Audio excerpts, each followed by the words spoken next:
Welcome back to Murder with the Missus. I'm Darren. And I'm Amy. And today we're going to tell you about April Wilkens, Part 1.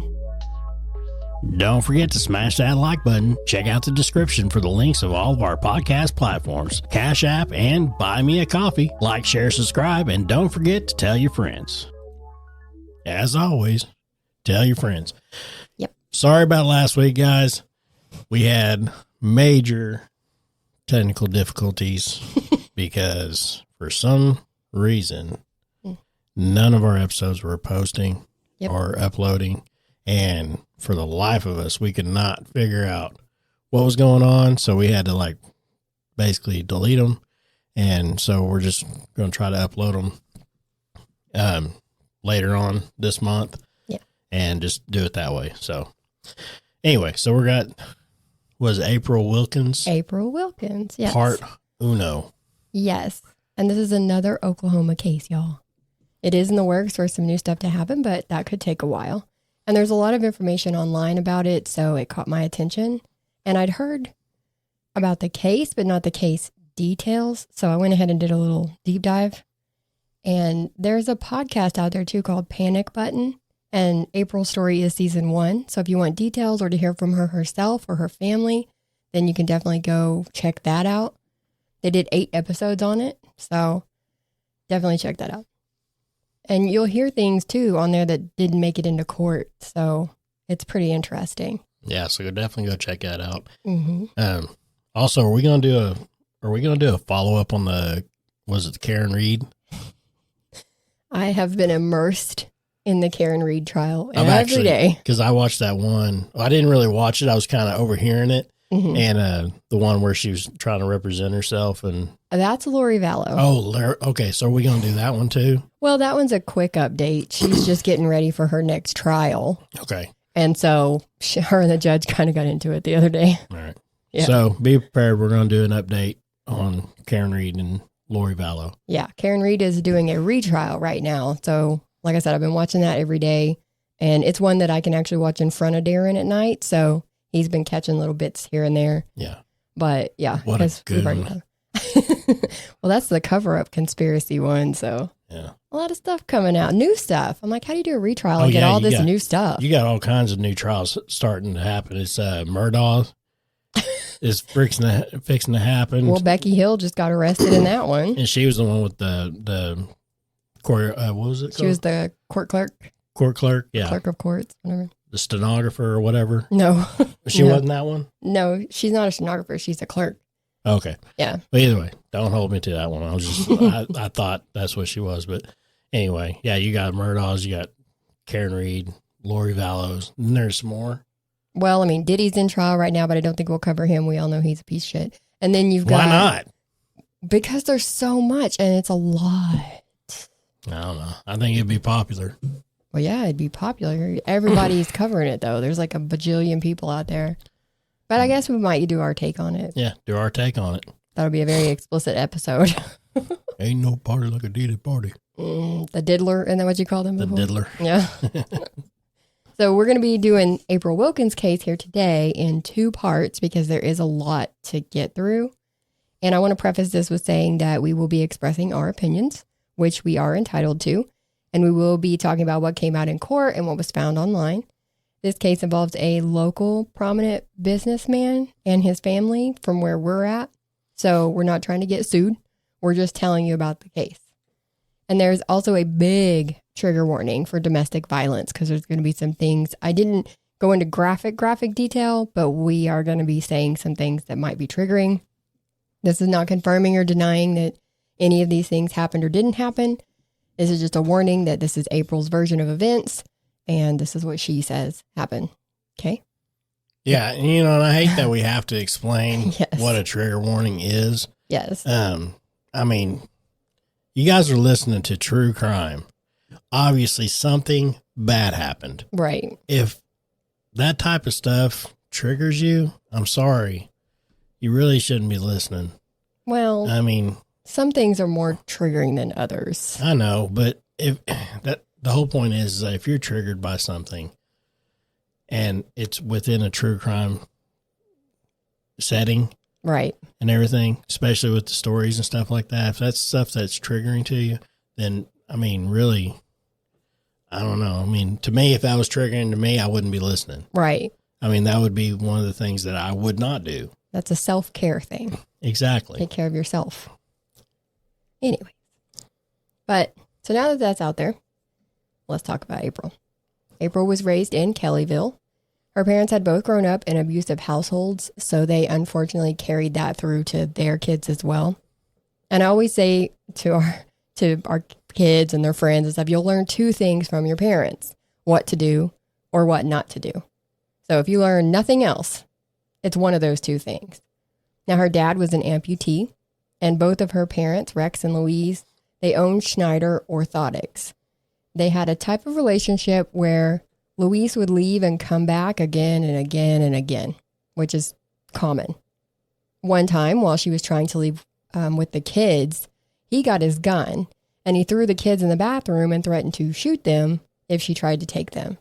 Not because he wanted them, April said, or actually it was April's sister. It was just a tactic to get her to stay, right? And that's what a lot of people do. They're going to use your kids.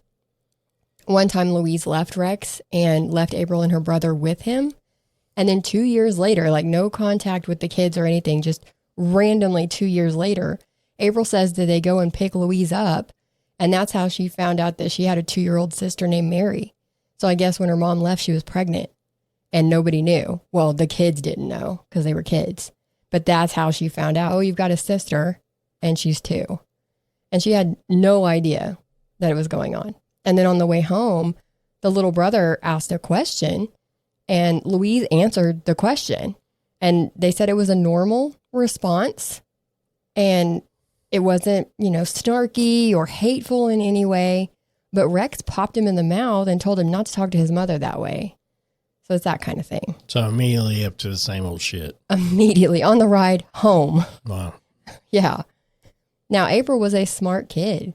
As she got older, she became a cheerleader, and she did get diagnosed with anorexia at the age of 15, but she kept pushing forward. She graduated from high school 2 years early and went to OSU for clinical. What? Sorry. My notes are jumbled right there. So she went to OSU, and then she went to Northwestern University in Chicago for an accelerated program in orthotics and prosthetics. Now, she met a man named Eric Wilkens in 1990, and they had a son named Hunter. That didn't slow her down either.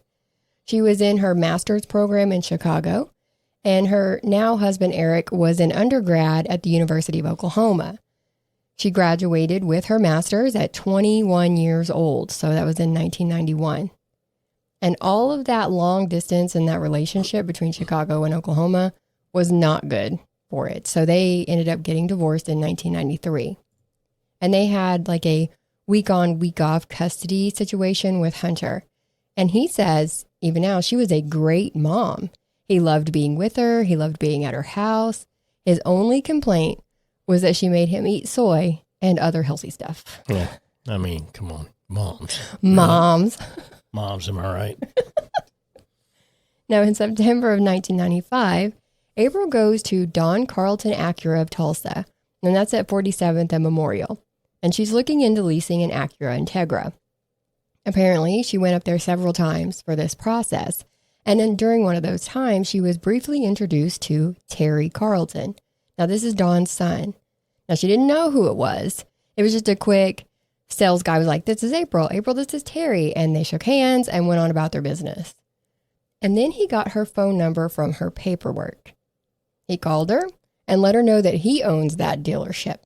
And he was just following up with a phone call about her experience there. Sure, Terry. Now that turned into a lunch date to see if she was interested. And she was. And that led to drinks at his house later in the week. Now, he wanted to take her on more of a date because they'd just kind of been getting together for little random things. So he flew her to Dallas in a private plane to spend their weekend with his friend Robert. And April describes him as a gentleman. I'm talking about Terry. That he, when they were in Dallas, rented a limo to take them all to the bars and out to restaurants to eat. And this was not the kind of thing that she was used to, right? We've heard about her upbringing, and she's already married, divorced, and a single mother. So now it's like, here's this guy coming in and sweeping me off my feet. And she fell for him hard, not going to lie. Apparently around here, I don't know if it's like that everywhere, but I did not know this until this case, that apparently local media would invite community rich people prominent business owners on trips. And so they went to lots of places that you're going to hear about. First was Jamaica. And on Christmas Eve of 1995, he proposed to her with a $25,000 engagement ring. Now that's 1990s money. And they planned for an April wedding in 1996. So very fast. And so that put him at like 8 months from the time that they met to marriage? Yes. So from the time they met till the time their wedding was being planned for was 8 months. Yes. I mean, sometimes, people know, they know when they know. That's right. And he was good to her. Yeah. But it wasn't all the time too that she had shared custody. So she didn't always have Hunter with her. And she tried to keep the time that Hunter spent around Terry at a minimum until, they got a little more into it. Yeah. But Hunter has said that Terry basically spoiled him when they were around each other. He bought him stuff all the time, let him do what he wanted, things like that. Life was good for them until it wasn't good for them. After the engagement ring was on her finger, she said Terry started being very critical, angry at nothing, and finding reasons to get onto her. So she called off the wedding. They had their first bout with physical violence, according to April, on her birthday in 1996. They only lived 8 blocks from each other around Brookside, so he choked her that night. She got free and ran all the way home to her house. She says by the time she got into her house, her phone was ringing off the hook. She picks it up and it's Terry saying things like, "I can't believe that happened. I don't normally do things like that. Let's just start over." And so they stayed together. Man, ladies, trust your gut. Yes. Red flags. In your gut, if it feels like a piece of crap, get out. Get out early, too. I mean, good night. Yeah. Now, after this, they took a 2-week vacation to Amsterdam and Paris. Now, this was the first time that he would sexually assault her. When they got back to the States, they started the whiplash-inducing on-again, off-again kind of relationship, like what her parents had. Then they ended up going on another trip with KVOO. Now, this time, his parents and some other business owners were with them, too. And she said on this trip, she did cocaine with him for the first time. So he's been doing it for a while. This is the first time she did it. He got mad at her because she was talking to Hunter on the phone while he was trying to sleep. So he started hitting her. He started physically assaulting her on her body too, like on her sides, which is another red flag. Because if someone's physically assaulting you like that and avoiding your face, it's probably an indication that it's not their first time. And they don't want anybody else to know, and they know you're going to keep the secret. So as long as there's nothing visible, you know what I mean? Red flags. Now, because of this altercation, it was so loud that another guy that was on the trip with them, he was staying in the room next to them, and he heard it. So he came banging on the door and telling Terry, "I know all about you. Come out and fight someone your own size." Mm-hmm. So other people are hearing it. Other people are able to say, "Yeah, I witnessed this violence. I witnessed the noises." And then I said that to somebody one day and they say, "How do you know it wasn't her hitting him?" And I was like, you don't, because they were the only two in the room. So I just wanted to throw that out there because I didn't think about it. I didn't go that way. Yeah. Now, it does come out later in court that he did have other ex-girlfriends, ex-wives, that said that he was physically violent with them as well. So maybe that's why I went the other direction right off the bat, because I already knew that he had several women that said he was like that. And when she got home from that trip, she says that she tried to file a protective order against him, but it doesn't say why she couldn't or if she didn't, because it just said she tried. So I don't know what happened there. And you may be able to form your own conclusion as the story goes on as to what may have happened. She did call him, though, and she recorded that phone conversation. And you can hear that on the podcast too. She talked about him beating her, and he says that she always did stuff to piss him off and aggravate him. Now that's a classic. After this, he tells her that he's suicidal. So she takes him to her doctor, who starts treating him for, okay, let me butcher this, Guillain-Barré. It's French.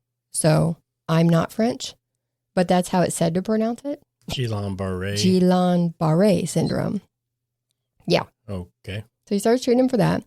On Valentine's Day of 1997, he tells her to come by his house because he has a present for her. Now she has Hunter with her, so he stays in the living room while she goes upstairs to see Terry and get her present. Now Terry's on the phone with his ex when April walks in, so she just turns around to leave. I guess they had already had conversations about that, and she had told him she didn't want him talking to his ex, and there he was on the phone with her. So she turns around to leave, but he knocks her to the ground and pins her down. Now, they hear Hunter come running up the stairs because that made a loud noise, and so he jumped off of her and was acting like nothing happened.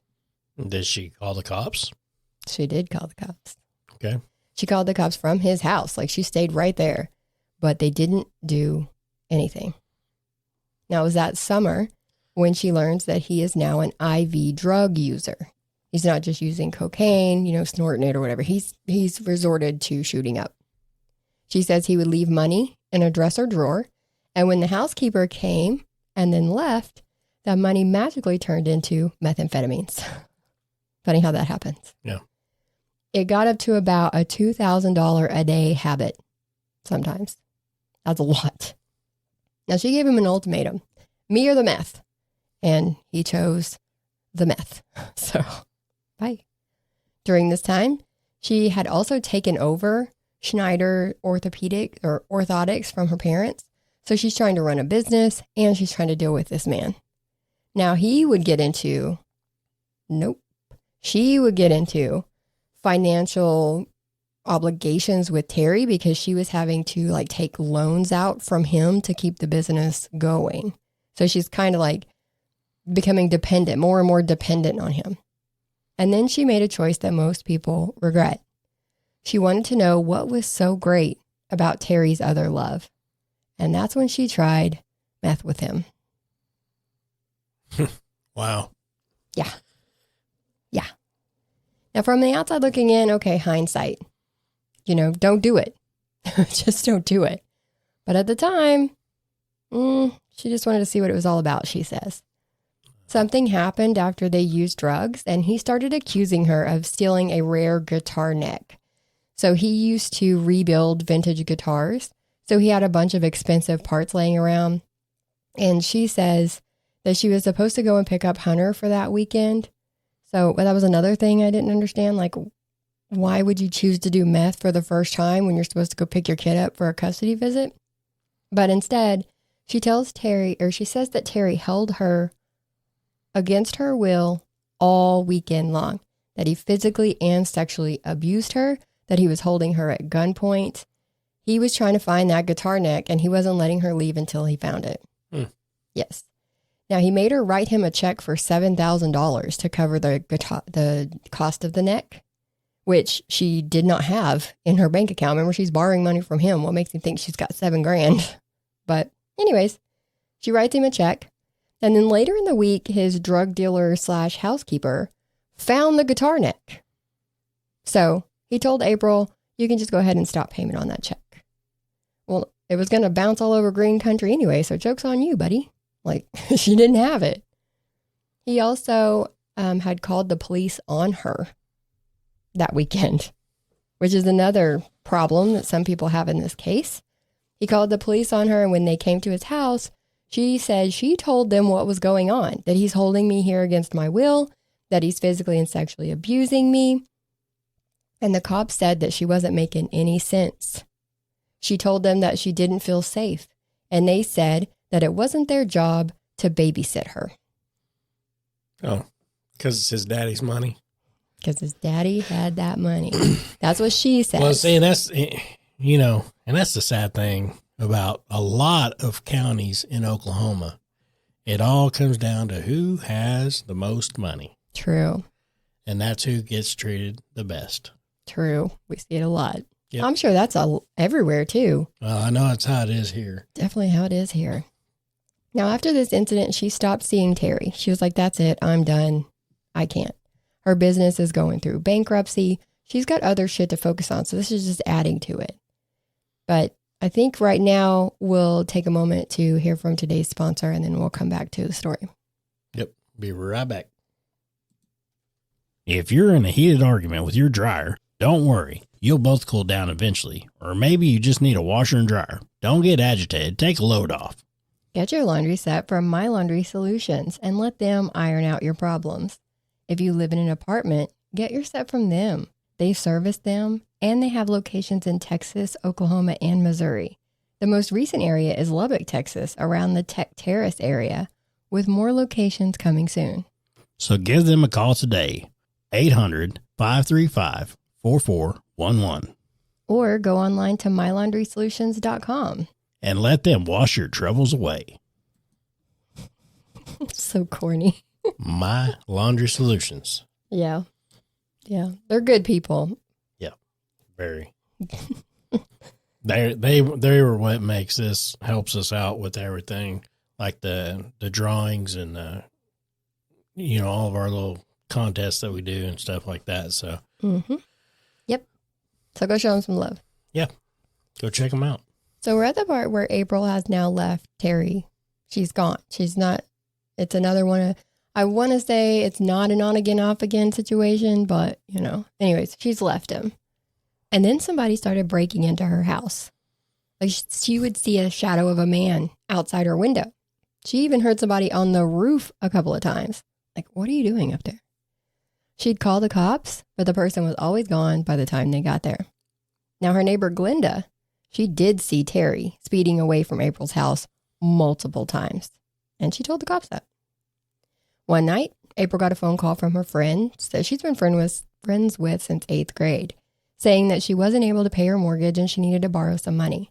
Now, by this point, the roles had flipped in their relationship, and Terry now owed April money, according to her. So she called him to see if he could pay her back some of that money so that she could give it to her friend to help her out. So April's friend and her husband go get April, and they go over to Terry's house. He writes her a check for the amount that she needs, but he also tacked on another $2,000. Now he told her to cash it and bring him the extra $2,000. He then gave her his car keys and his credit card, asking her to go to Walmart for him to get groceries and stuff for the house. Now, she said at this time when they got there, he looked rough. Like he hadn't left the house in days, hadn't showered or eaten in days. And so she was like, he probably does need a bunch of stuff from Walmart and food. So she said she was happy to do it. Why? I mean, they weren't together. Right. And he was, stalking her. Right. Right. So why? Allegedly, she loved him. She cared about him. She's a caring person from all accounts of people who knew her. Okay. They weren't surprised that she would do something like this. Like she wouldn't want to see him like that. And so she's trying to help him out. Mm-hmm. Now at Walmart, she uses his credit card, but the signature doesn't match. So the cashier raises her eyebrows at her like, you're not Terry.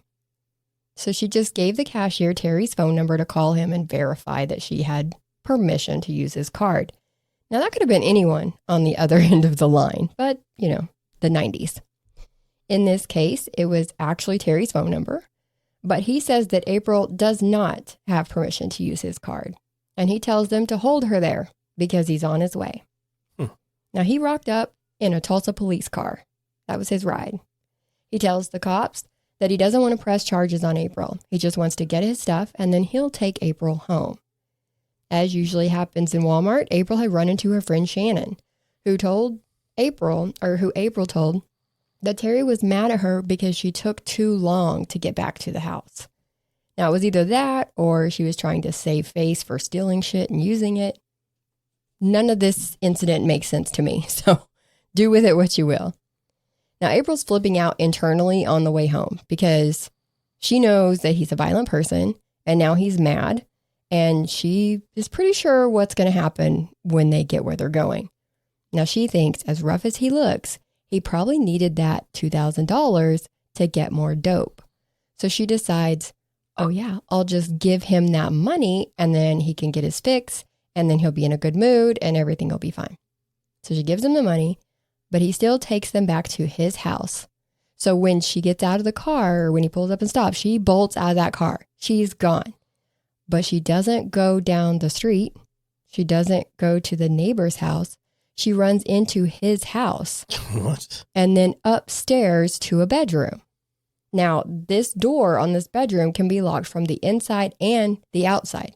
It's almost like it has two separate locking mechanisms. So she goes in and locks the door.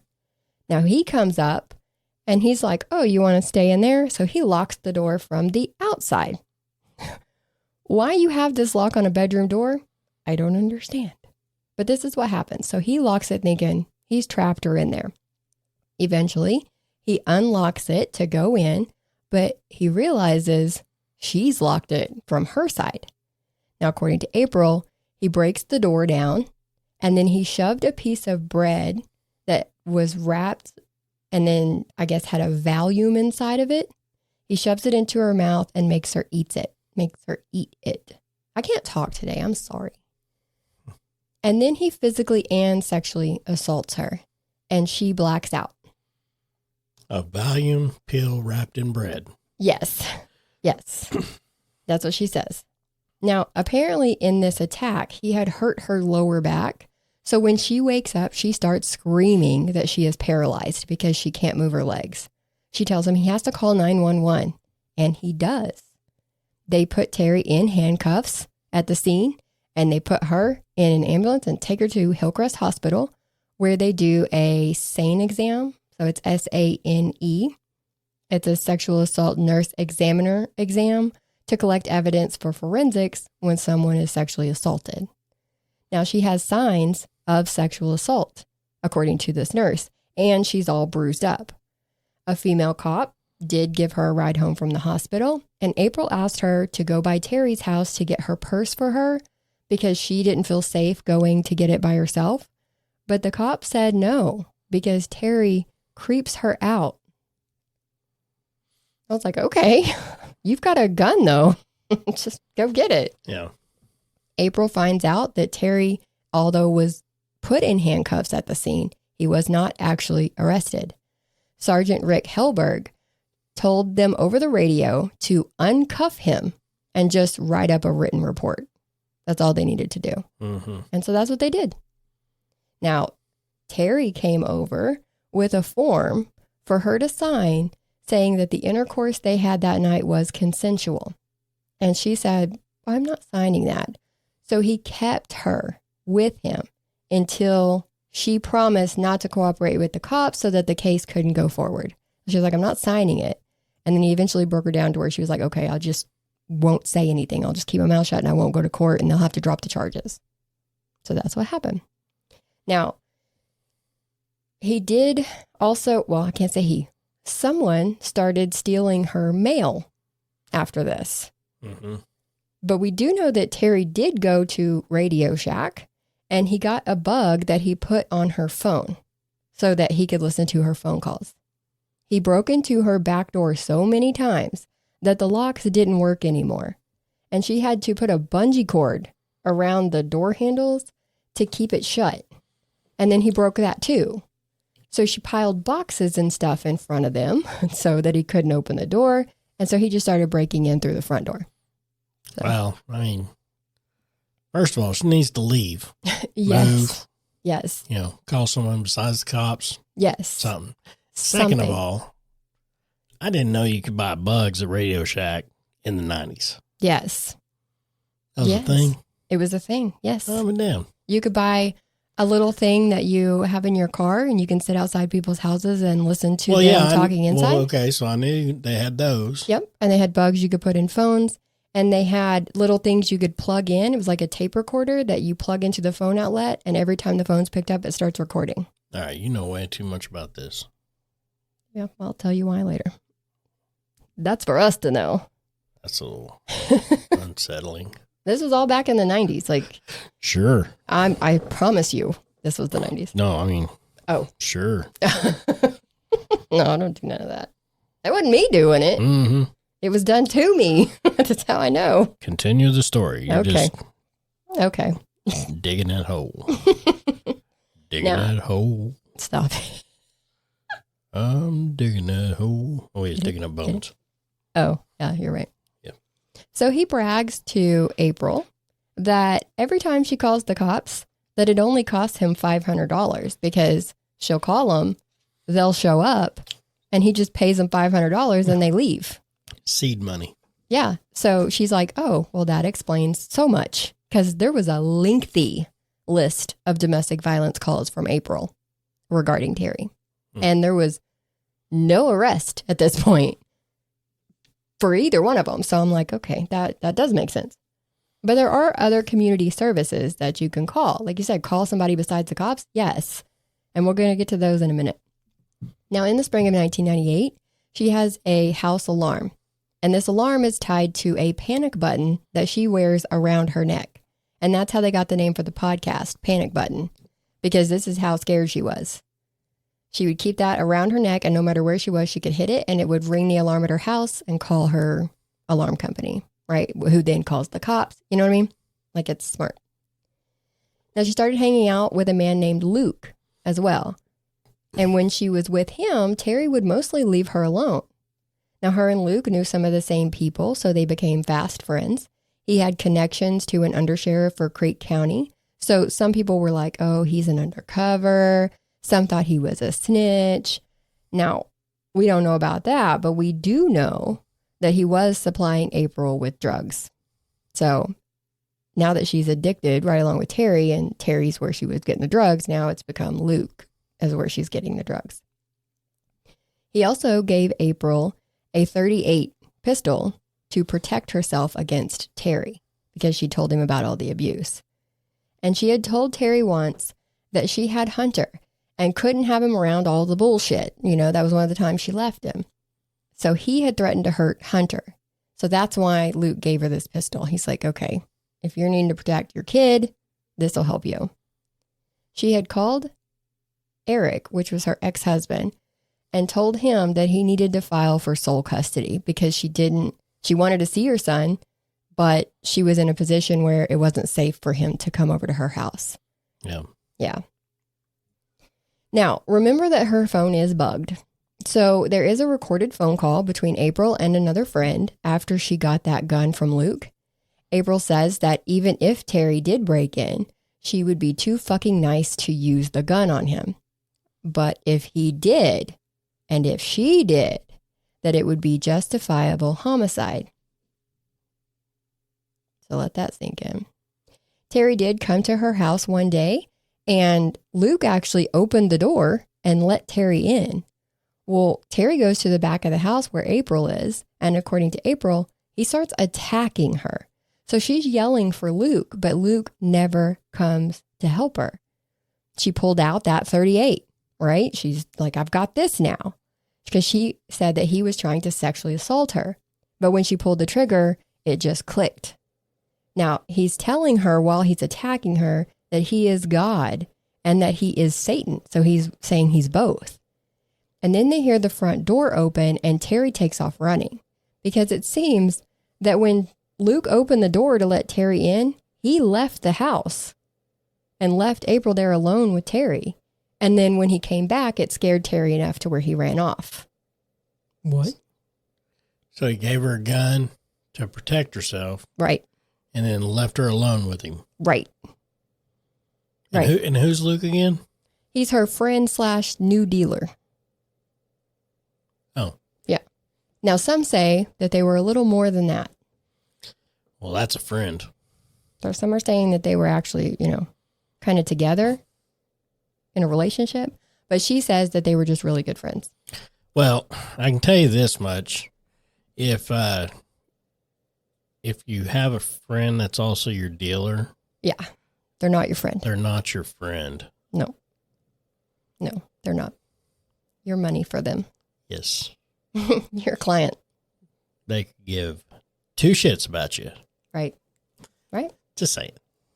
But now, because of this incident, Terry knows that she has a gun, right? So he breaks into the house later and steals it. So now she doesn't have a gun. Sadly, I can go on and on and on about all the instances where they had problems and altercations, but I'm pretty sure you're getting the picture. So there's a couple more incidents that I will have to mention because they're important to the lead up. So one night, Terry came to her house in the middle of the night, banging on the garage door with something metal. She called the cops, and they actually get there and catch him on her property that time. So she made it in time. This time, he was arrested, and he was booked for transporting a loaded firearm, which is a misdemeanor. Now, the police report says, quote, "This residence has a history of domestic violence and threats," end quote. So there's a cop out there who actually says it. Yeah, he actually says, okay, this is a domestic violence situation. You need to go to jail. Well, I'll be damned. Yeah, this is Officer DeWitt, so good job. He even helped April get an emergency protective order in the middle of the night. And he tells her that if Terry tries to contact her, that she needs to call the cops. This is, it's a protective order. There's no contact. The next morning, sure enough, Terry is calling her from the Tulsa County Jail. So she calls the cops because that's what the cops told her to do.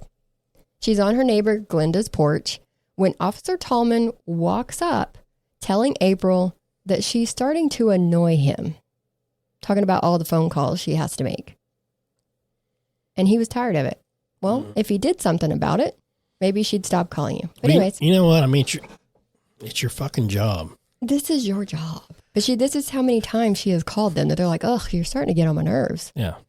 She's like, oh, my bad. Ugh. She tells him that Terry has called her, and he says that the protective order doesn't say that he can't call her. She's like, well, the cops told me that he can't call me. So, but anyways, Terry eventually does get out of jail, but he doesn't go to court on March 25th, so he ends up with a bench warrant being issued for his arrest. He also went back to April's house when he got out and cut her phone lines so that she could stop calling the cops. Now, April is... Who cut the phone lines? Terry did. Oh. When he got out of jail, he went to April's house and cut the phone lines outside so she didn't realize that he was doing it. Now, April's a very active person. She's out running about 2 months later after Terry had been arrested, and she is running back towards her house when she stops in a church parking lot because from that parking lot, she could see her driveway and Terry's car was in her driveway. And she says, it was kind of like a situational thing because here he is. She knows it's not going to be good. She's in a church parking lot. So she said she just started praying out loud. Like she's trying to talk to God at his own house. You know what I mean? Like straight to the source. And while she's talking to God, she hears a voice. God? Not even close. Oh. It is good old boy, Officer Tallman. The one that said she's annoying him. Now, he had pulled up because he's seen her. So he's like, hey, what's up? Now, since she's talking to herself, he uses that as probable cause to search her. Wait a minute. The one that was annoyed that she calls all the time? Yes. So he found it weird that she was over praying because somebody's in her driveway. A guy who has a protective order against But he didn't find it weird that somebody's in her driveway that's not supposed to be in her driveway and decides to search her? Yeah, he searched her. Way to go there, Tillman. Tallman, yeah. Whatever. Tallman. So, but jackass. I'm telling you. Now, while he's searching her, he does find a syringe because remember, she's in active addiction right there along with Terry. Instead of arresting her for paraphernalia, which is what they usually do, he does a 5150 on her. So because she's talking to herself, he calls EOD, which is a mental health crisis response team. And they take her to Parkside Mental Health Institute and hold her for 6 days. Bro, this dude is in her driveway. Yeah. I'm not saying she didn't need some type of help, but this is the reason the victims don't come forward. I'm just saying, anyways. Terry tries to see her while she's in Parkside for those 6 days, and she's like, no, do not let him in here. Now, on day 6, this is why she was only there for 6 days, April catches a nurse in a heated Uno game and manages to steal her keys. Now, she lets herself out and she goes home. Now, she's at home when Terry comes through the front door, not knocking, not doing anything. He breaks through the front door with her .38 in his hand. He took her to his house and he kept her there for days, attacking her repeatedly. She says that he was deranged during this time. Like this was a whole nother level of where he had been before. He was telling her that he was going to slit her throat and then he was going to hurt himself. Now, after one attack, she did manage to get free. And there's a lot of stuff that I'm going to say that doesn't make any sense. So just put your hats on. She got free from him, but then she put 3 guns into a bag and she got a handful of his syringes and put them in the bag with the guns. Now, she says that his family didn't believe her that he was in active addiction and that he was an IV user. So she said she wanted proof to show them. But that doesn't prove that those are his syringes. That just proves that she has a handful of syringes. Exactly. But I digress. She ran across the street to the neighbor's house, and this time, instead of calling the police, she called the Domestic Violence Intervention Services. So remember, there's more places to call than just the cops. But because there was a threat of life, they are responsible for calling the cops. So when she made the call to them, they had to make the call to the cops, telling them what was going on. So you have April across the street with a bag of guns and syringes. And then there's Terry who answers the door with a guitar in his hand. So he comes out like strumming, looking all chill and calm, right? Yeah. Now, since April has told them that he has threatened to hurt her and himself, the cops end up taking both of them to the Parkside mental health facility this time. I mean, it sounds like they both need help. I agree with that 100%. But Terry is released a couple of hours later. April is not. She's held. A few days into her stay, they tried to restrain her and she flipped out. So they transferred her to Eastern State Hospital in Veneta. There, Nurse Betty is telling her that it looks like she's suffering from PTSD. Now, back in the 90s, that wasn't something that was talked about a lot. So April's like, what? What is happening? They put her on lithium. So now she's getting dosed with lithium. Her first 3 days there, Terry tries to see her 3 times. So every time she gets admitted somewhere, he's calling and calling and calling. Now, on that 3rd time, she did allow him to come to the facility because there's people around her. Nurses and them don't leave you alone at visitation because things can be slipped to you. You can do things to someone or yourself. You're just not left alone. He rolls up in a brand new red Acura with balloons tied to it. And he tells her that this is her birthday present. Do we know if he drove all the way from Tulsa to Veneta with those balloons attached to it? I need to know, right? Because that would have been funny. he just walked into his dad's dealership and was like, "Yep." Yeah. Took the keys and went out there and yeah. I'm thinking he probably put them on in the parking lot before he went in, but the whole thing doesn't make sense. So it wouldn't surprise me. I'm surprised. I'm thinking that there was a sale event going on, right, with the balloons, right? And he just went right on out, and the balloons. He said, "I'll take that one." Yeah. Ooh, yes. the red one's a nice one. We'll take that. It is her birthday. Let's get them balloons. Yeah. Now he tells her that she can have this car if she admits that she left him because she's in love with somebody else. Now, why would you give a brand new car to someone who left you for somebody else? And I'm pretty sure he was talking about Luke. But anyways, she said, if that's what you need to hear to understand that we're not going to be together, then okay. So she's like, sure, I left you for somebody else. Nurse Betty would later testify that Terry was in a hostile state when he was there that day. And I will throw in here too that Terry had been telling her that it was him that was telling the cops to have her committed every time. So he's like, I'm the one pulling the strings. And so she's literally begging him to tell them to let her out, thinking that this is how much power he has. This is like the manipulation is rampant. They released her on Monday, April 27th, saying that she needed substance abuse treatment. Not where she was. She needed to go to a facility for substance abuse. I agree. So they sent her to a place in Tulsa for that. They're like, you don't need to be all the way out here in Bonita. You can do that right in your own backyard. So in true April fashion, when she got to Tulsa in the little van that they transported her in, she ran away from them and she hitchhiked back to Brookside. The next 24 hours are what will change April's life forever. But I'm going to leave you on a cliffhanger because this is a pretty long episode and there's a whole nother one to go. So I think we're going to stop right here and we'll pick up on part 2 where you can get from 24 hours before to what happened and now to today. Cool? Sounds good to me.